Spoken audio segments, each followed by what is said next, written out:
As long as you've got it, I'm happy.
coming downstairs now.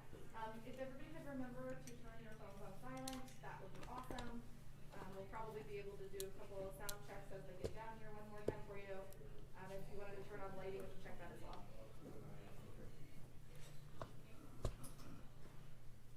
Anybody need a sound check?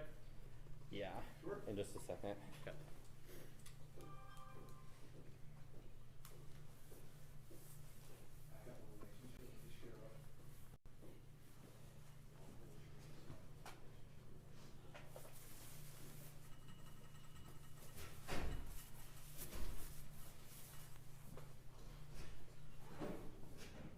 Have a few more today. We did, so we're a little taxed, but sorry about that.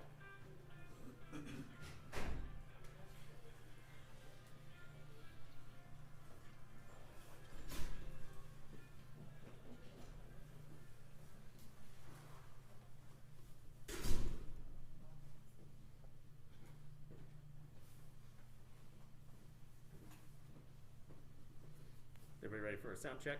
Yeah. Okay. All right. Testing. 1, 2, 3, 4, 5, 6, 7, 8, 9. Pretty good? Can you do a little more? Yep. 1, 2, 3, 4, 5, 6, 7, 8, 9. Thank you. All right.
You guys want to do a sound check? Mic check. Joe Pelly, Boulder County Sheriff. 1, 2, 3. Everybody good? Just a little bit more, sorry. Okay. Doing a sound check. Joe Pelly, Boulder County Sheriff. Mic check. We good to go? All right, thank you. My name is Joe Pelly, P-E-L-L-E. I'm the Boulder County Sheriff. I'm here with Governor Polis. And Representative Neguse, Senator Bennett, and others, we're going to give you a briefing and answer whatever questions you might have this morning. County Commissioner Claire Levy's here with me, Director of Public Safety Mike Hilke from the state. Overnight, firefighters continued mitigation efforts. Good news, we still have no reports of casualties or fatalities. The one missing person we had last night has been accounted for and is well. So that's awesome news, and actually, I think, given the events that we had yesterday, pretty miraculous. We were fortunate that the winds dissipated last night. We're expecting snow today. That snow's already started. We're hoping to see 3 to 6 inches of snow and some good moisture. That's certainly going to help our efforts. This morning, Governor Polis, myself, and others flew over the area to assess the damage. We know there are approximately 2,000 homes in the burnt area. We certainly did not lose 2,000 homes. We did see entire subdivisions, as I talked about last night, the west side of Superior, Old Town Superior, that are totally gone. That accounts for easily for 500 homes. West of Superior, out towards Marshall, El Dorado Springs area, we saw dozens of burned out homes. The south side of Louisville suffered some pretty catastrophic losses as well, dozens of homes. Damage assessment is continuing today. We won't have final numbers until late tonight or tomorrow, but we are fully expecting this to be 500 or more homes that were lost. The fire burnt in an interesting dynamic with mosaics. You can see how the wind and the topography drove that fire in certain directions, devastated some neighborhoods and some blocks, and left neighbors standing and intact. I know residents want to get back to their homes as soon as possible to assess damage. In many of those neighborhoods that are currently blocked off, it's still too dangerous to return. We saw still active fire in many places this morning, and we saw down power lines. We saw a lot of risk that we're still trying to mitigate. As soon as residents are able to get back, we're going to let them back. That's our goal. We don't want to keep people out of their neighborhoods or their homes. Last night, there was a boil water announced for the town of Louisville, city of Louisville. That now extends to the town of Superior. The issue is water pressure was lost in those communities, and so water is potentially contaminated, even domestic water, and it'll need to be boiled in those areas in the southern part of the county around Louisville, Superior, and in Superior. I want to stress that all of the trailheads east of Highway 93 and McCaslin to the south are closed. Stay out of that area. We still have power line issues and fire. We've received an outpouring from the community to volunteers, to be volunteers and to make donations. We appreciate this, but please do not self-deploy to those areas. And for those who want to volunteer, please visit coloradoresponds.org. If you want to make donations, go to our website at boulderoem.com. There are details on how to make donations and how to register and be available through the Red Cross or the Community Foundation of Boulder County. We have a community call center established. This call center has information concerning the fire's impact on Boulder County and can be reached at 303-413-7730. 303-413-7730. Again, we ask if you have general questions about the fire, your neighborhoods, road closures, please call the call center. Do not call 911. I'm going to turn that over to Governor Polis now. Thank you. Thank you, Sheriff Pelley. Just moments ago, we did a aerial reconnaissance mission thanks to the Colorado National Guard of the areas impacted. We were able to do it in the brief window before the snow, and how grateful we are that the snow has started. There were still some areas with active flames. Mostly it was looking at the neighborhood level devastation. As the sheriff indicated, there's neighborhoods where, because of the nature of the fire spread by gusts of up to 105 miles an hour, it would spread to a house here or there, over other houses, past other streets. A very unusual burn pattern. And the other unusual factor is just as in the blink of an eye. This was a disaster in fast motion, all over the course of half a day. Nearly all the damage. Many families having minutes to get whatever they could, their pets, their kids, into the car and leave. The last 24 hours have been devastating. It's really unimaginable.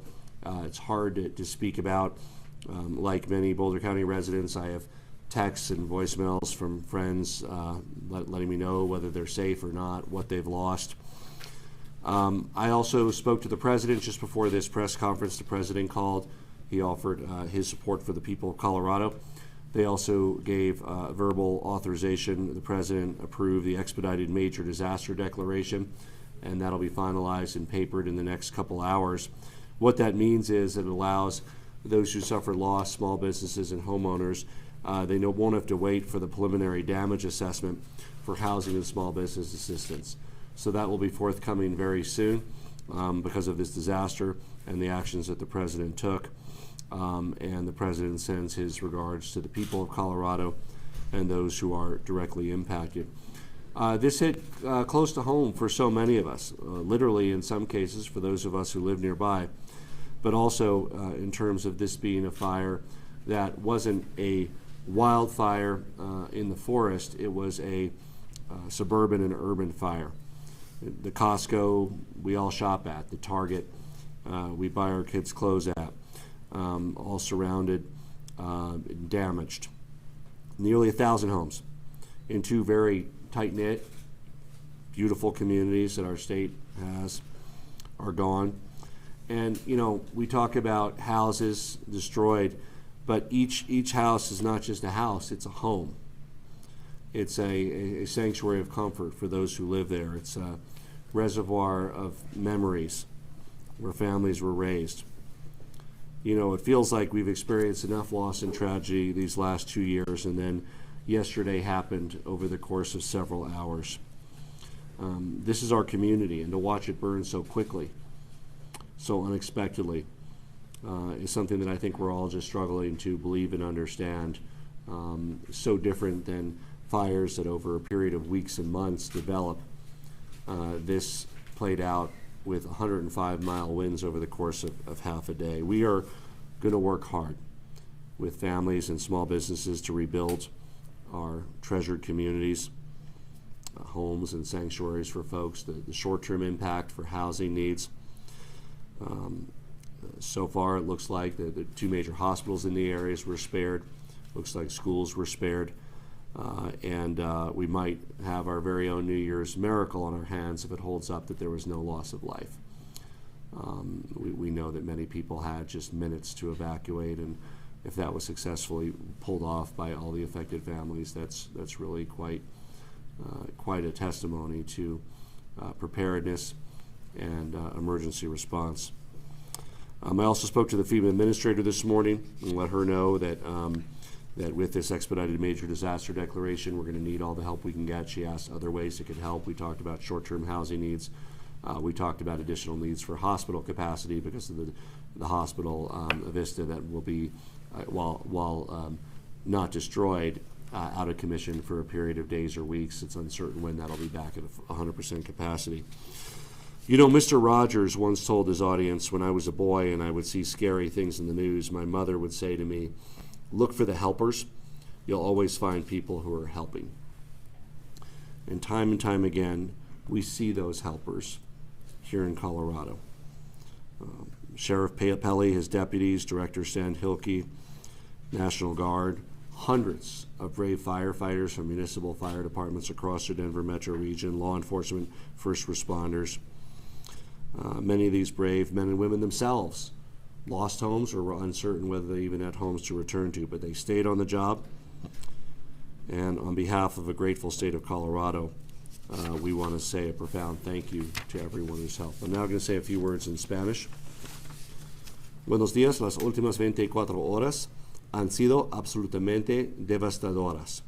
Es difícil de imaginar lo que ha pasado y difícil hablar de esta mañana. Esto no se siente real, se siente como si estuviéramos viviendo en una pesadilla. Yo hablé con el presidente y él da apoyo a las personas de Colorado y aprobó el Expedited Major Disaster Declaration. Y los fundas pueden ir a los negocios y a las personas que pierdan sus casas. Una y otra vez veo a esos ayudantes aquí en Colorado. Quiero dar gracias a Sheriff Pelly, Director San Hilke, a los bomberos y todos que ayudan a las familias in Boulder County. A profound sense of gratitude for all those who have stayed up all night working to help those in need. I know there's families out there now watching this, not knowing for sure whether they have a home to return to. Know that we are with you every step of the way. For those who've lost everything they had, it's not going to be easy. It's not going to be easy. But you have your family, you have your health, you made it out. These are physical objects that you've lost. You will rebuild. We will mobilize everything the state has, and with the support of the federal government, to make sure you have the resources you need to rebuild your lives here in Colorado. With that, we'll turn it over to Senator Bennett.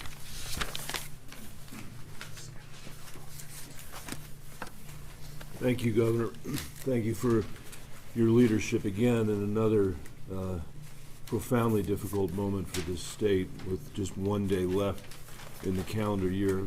I'm going to be brief. I want to start by thanking the sheriff and all of the first responders who did just an unbelievable job of getting people out of here and of making sure that people evacuated. We don't know what the final numbers are going to be here, but when you fly over this, to know that the loss of life is, you know, if there is any, is going to be as limited as it is a profound testament to the way that the first responders alerted people to the danger, and I think importantly the way people themselves responded to the alerts that they received. And so I just want to start by saying thank you.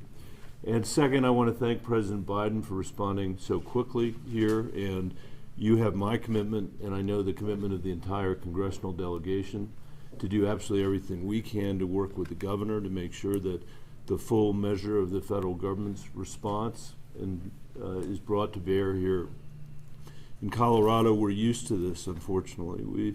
We've had our share of floods and fires and natural disasters, and what I can say, for at least for the last decade or so, is that in every single case, we have built back stronger than we were before the disaster happened, and I'm absolutely certain that that's going to be the case here. Boulder County and the communities that have been affected have been through this. This fire may have happened on the plains of Colorado, which is very unusual, but this county we know is mountain strong, and we know we're going to be able to rebuild better than we were before. And I want to turn it over to my colleague from the delegation who represents this part of the state, Joe Neguse.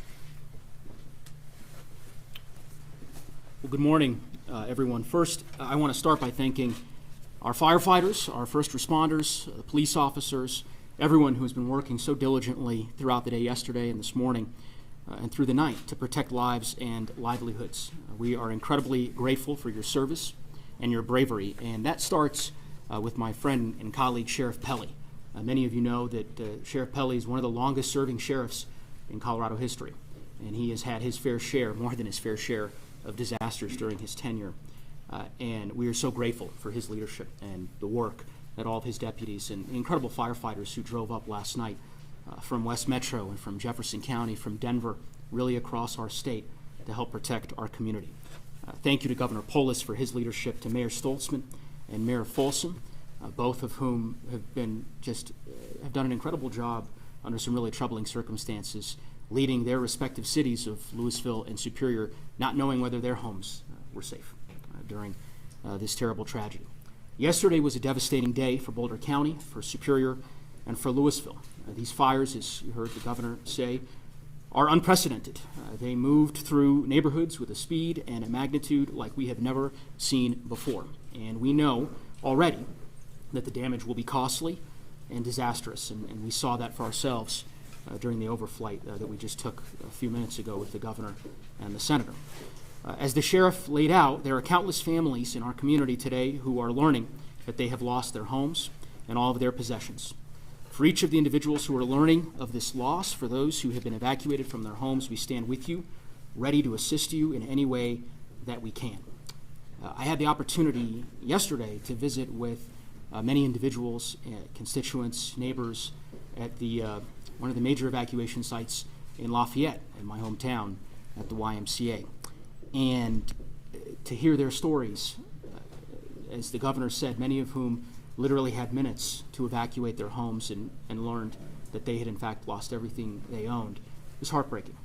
But I also was heartened to see so many of our fellow Coloradans there at the evacuation center, dropping off supplies, neighbors taking care of neighbors. It's the Colorado way. It's what we're known for, and that is certainly on full display today. Our prayers are with everyone impacted by the fires. It's going to be a long road to recovery. We are grateful that FEMA gave swift authorization yesterday to the FMAG grants that were necessary to help battle the flames, and grateful to President Biden for his swift approval today of the major disaster declaration, which will be critical in terms of bringing federal resources here to Boulder County and to the many homeowners who have lost so much, for folks who are looking for housing assistance, small business assistance, and so forth. We'll be working with FEMA over the next several hours and with the state and local leaders to ensure that those resources are brought to bear as quickly as possible. I'll just close by saying, perhaps stating the obvious, which is that this has been an incredibly difficult year for Colorado and an incredibly difficult year for Boulder County. But we have been faced and tested with challenges before, and we've always risen to the occasion. And I have every confidence that we're going to do so this time around. And with that, I think we'll open it up for questions. Sheriff Pelley, any update on the origin? 1 second. Commissioner, Senator, Mayor. Thank you, everyone. I'm Ashley Stolzman, Louisville Mayor. I just want to take a moment to thank all of the first responders, Police Chief Dave Hayes and our Fire Chief John Wilson, for the tremendous effort they've put forward. I also want to thank everyone for their patience. We need community members to continue to stay out of the area until the evacuation order is lifted. And when folks do get back, we need everyone's help in conserving water. We're still under a boil order, and so we need everybody to follow the instructions on the CDC website and maintain safety if you are drinking the water. Louisville's a very strong community. We stand with Superior. We share a high school, we share a library, and we're going to get through this together. We've supported each other nearly for 2 years through the coronavirus pandemic, and we'll continue to support each other and work through this. So thank you all for your patience, and please continue to follow the instructions on the OEM website. Okay. Questions? Governor, Sheriff, any update on the origin? Any reason to believe it's anything other than high winds, a power line, sparks, and dry grass? We do know we had power lines down in the area of the origin of the fire. The origin of the fire hasn't been confirmed. It's suspected to be power lines, but we are investigating that today.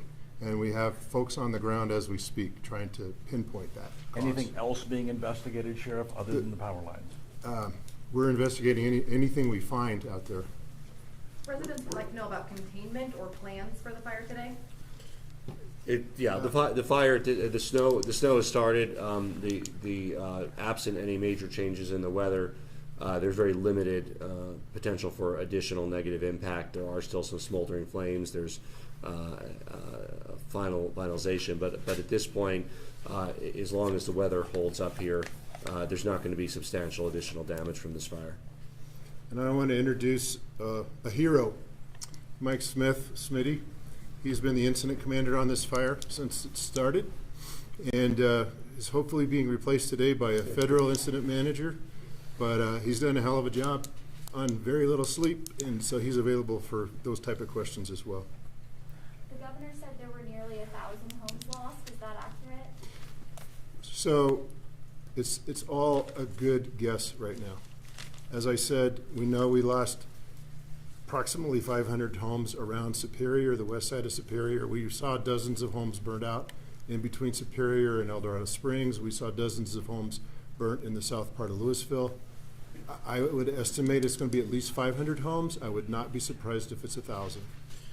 We also saw in the aerial reconnaissance there were some homes that were partially destroyed. There were areas where there were roofs that were burnt out.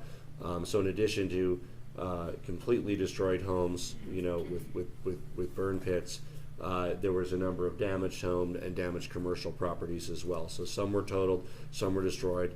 It'll take some time to get the final numbers back for the exact numbers, but as the sheriff indicated, over 500, upwards of 1,000, as well as a number of stores and commercial properties that were damaged. Governor, Sheriff, you were talking about maybe 1,000 homes, 2-3 people a home, 2,000 or 3,000 people were getting ready for snow here. How are we going to house all of these people? What are the plans? Realizing it's early, what can you share with those that are wondering where they can go, what they can do? Yeah, well, there's temporary emergency shelters, and those will, of course, serve people as long as needed. This was also a topic of my conversation with the FEMA administrator and the president about what FEMA can do to help support some of the medium-term housing needs of members that want their kids to be able to return to their school, want some sense of normalcy before the actual physical rebuilding of their home can occur. So that's going to be a priority of our administration, working with the federal government, to provide as many options to people as possible. The county and the sheriff did a great job standing up the emergency shelters, and it's my understanding there's about 200 people currently at the emergency shelters. Again, many have fled to stay with friends or you know, in other areas, and that will likely continue as long as it's needed to serve those 200 people. Usually in these type of events, that can be a matter of weeks. What's the strategy for mitigating this fire? It had to have been incredibly difficult with those fires. And talk to us a little bit about what your firefighters went through, please. Smitty, come on. So our strategy from the beginning was life safety. So with the winds the way they were and the fire behavior from the initial start of the fire was moving basically at the same speed of the wind and the light fuels. So our priority was to work in conjunction with our partners, with law enforcement, EMS, and fire, to get people out of the way. We didn't actively fight the fire for the first few hours. It was really about life safety. As we started to get a little bit of ahead of the curve, we started to be able to anchor into some of the places and get some good firefighting done, but our priority through the entire event was life safety for both public and firefighters. And just to highlight how rapid this event was, this was a rapid fire over a period of hours with gusts of up to 105 miles an hour, leapfrogging instantly over highways, over roads, across neighborhoods. Really kind of an alignment of many of the worst possible factors that firefighters fear. I mean, first of all, a very dry fuel. We've had very little precipitation, very little snow, coupled with gusts of up to 105, 110 miles an hour, really led to a combination that was more destructive in a shorter period of time than anything we've seen.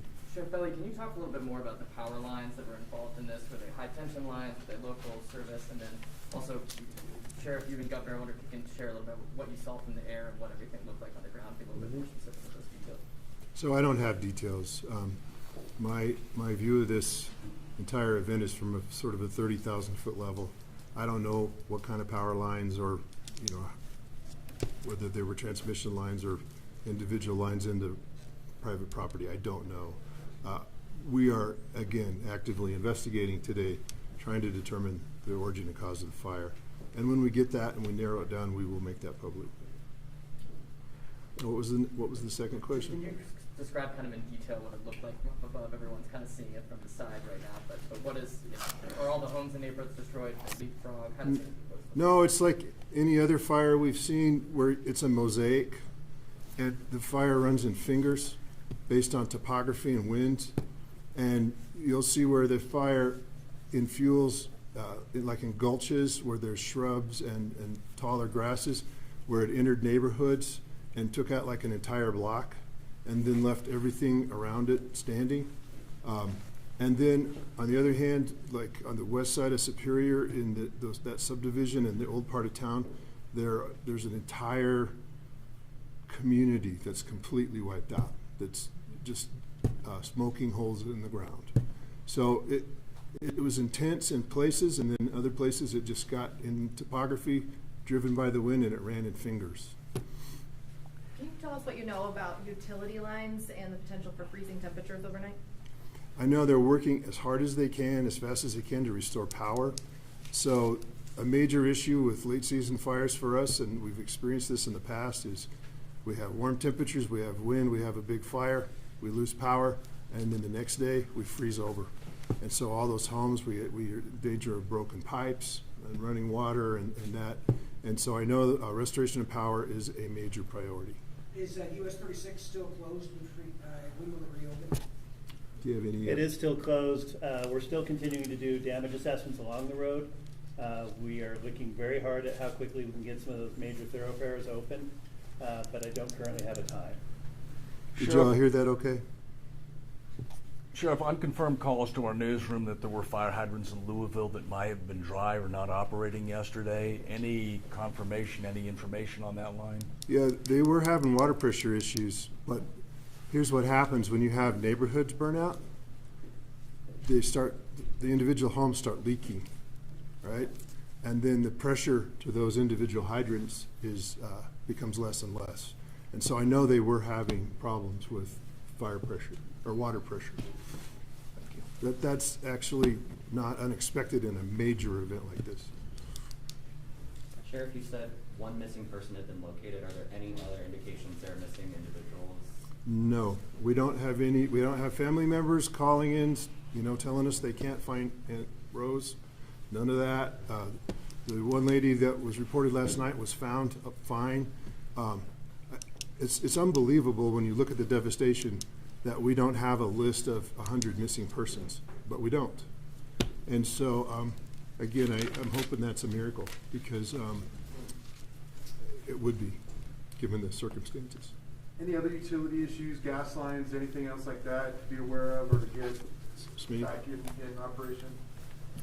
We're working closely with Excel and all the different power providers in the area to do quick assessments on where we can.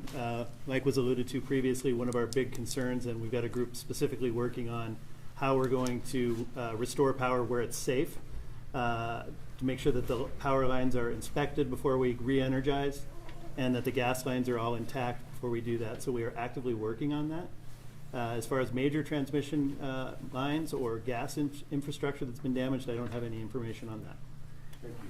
Sheriff, Governor, lots of calls to our newsroom from people wanting to know if their homes are still standing or destroyed. What is the best way you recommend people to get that information? You're obviously limiting access in some areas. What do you say to those people that want to know? So once the damage assessment is done address by address, we'll be able to post a list of homes that were lost. That won't happen for a while. That will take at least a day to accomplish that. There is a map of the burn area that will be posted on the Boulder OEM website. Please keep in mind that only a portion of the homes in that burn area are affected, and there are a lot of unaffected homes. There will be the ability, I think, soon for flights, that kind of thing, to give more information to the public. But right now, I can't provide information on specific addresses. How satisfied were you with your readiness level and the equipment you needed to fight this best you could, sir? For the hand that we were dealt, I don't think that we could have done a better job. The initial response from the local fire departments, then stepping up through the county response, the delegation to the sheriff, and then the cooperation through with the governor's office, through the state DHSEM and DFPC were both fantastic. And I think the collaborative effort really did show the preparedness level and the amount of preparations that we've done here in Boulder and statewide as well. Yeah, there's no technology or equipment that's available to have halted this kind of fire in its tracks with 105-mile winds and the dry conditions and the fuel that was available. But the firefighters, the sheriff, the state assistants, they did everything they could, as you said, Smitty, with the hand that they were dealt. Governor, you've dealt with a lot of challenges in the past 2 years with COVID. You talked about what you saw from the helicopter. Can you let us inside the emotions of what you had to watch in that helicopter? You know, I of course have many friends in the affected areas. I just want to read a text from one that I got, a friend who lost their home, or doesn't know if they lost their home. She said, "I'm in the Springs with my parents. My sons got out okay. We may not have homes tomorrow, but we have each other. I'll miss the treasures we've collected for the last 30 plus years, and while not replaceable, that's not people. And remember, we will have homes. A house is made of sticks and stones. A home is made of love alone." With her attitude, the people of Colorado are resilient. The people of Colorado are strong. They will build back. This has been a tough few years all around. The 3 largest wildfires in the history of our state. But to put things in perspective, those 3 largest wildfires combined, while over 600,000 acres, each one of them over 200,000 acres, still destroyed less homes and less businesses than this fire of 6,000 acres, because this was fundamentally an urban and suburban fire.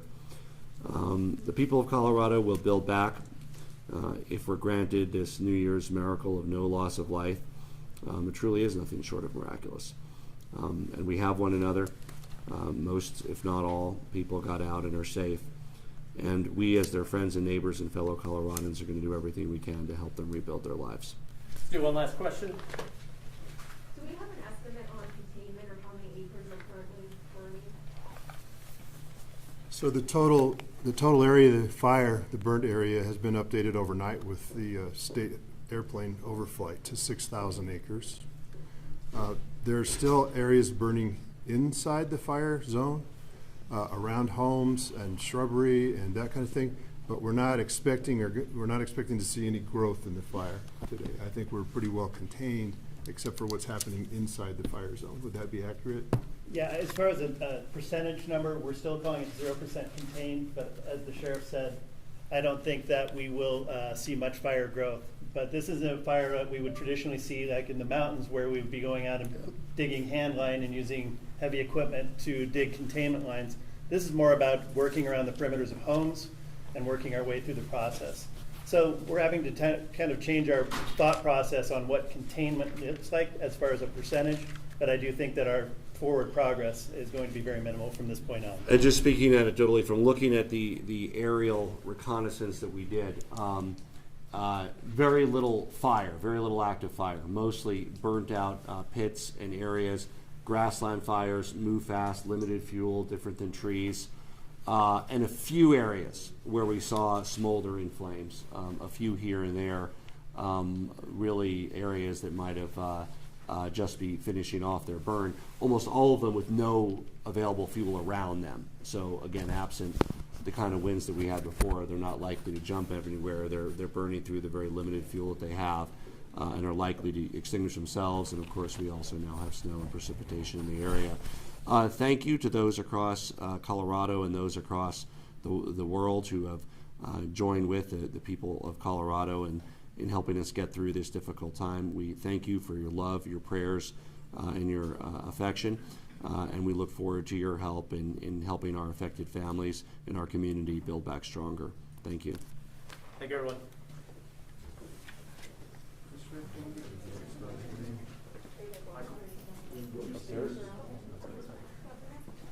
As you mentioned, we are posting that map online digitally. We do have a couple paper copies if you needed them for some reason. Just wonder if I could get a corresponding notes on your title. It's pretty tough. Okay. Okay. Cruel joke from me.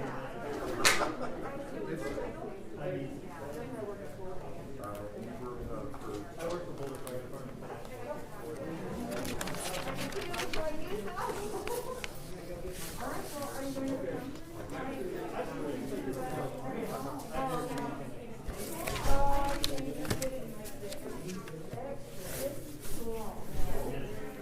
I'm looped on top of you here. Yeah. So. Thank you.